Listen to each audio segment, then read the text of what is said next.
நீங்கள் கேட்டுக்கொண்டிருப்பது நுட்பம் கவிதை இணைய இதழின் நுட்பம் புரோட்காஸ்ட்.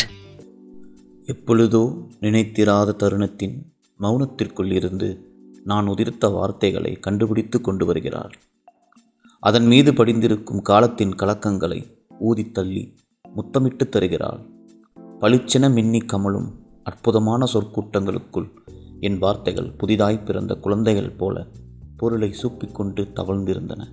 குட்டி ஒரு மாயக்காரி. சின்னஞ்சிறு நகங்களால் சுவரை கீறும் குட்டியின் நக இடுக்குகளில் தவறுதலாய் சில வார்த்தைகள் ஒன்று திரட்டி காட்டுகிறாள். அம்மாவிடமும் மனைவியிடமும் குட்டியிடமும் இன்னும் யார் யாரோ அனைவரிடமும் சொன்ன பொய்கள் அழியாமல் மினுமினுத்திருந்தன. பயப்பட வேண்டாம் எனச் சொல்லி அனைத்தையும் விழுங்கி கொண்டு கதறி அழுதாள். வயிற்று வலி என தைலத்தை பூசிக்கொண்டு என் அனைத்து பொய்களையும் மன்னிக்கின்றாள். குட்டி ஒரு மாயக்காரி. விளையாடிவிட்டு வீட்டுக்குள் நுழையும் குட்டியின் பாதத்தடங்களில் உப்பி பல்கி குபுகுபு என நிறைகிறது பருவமற்ற மழை.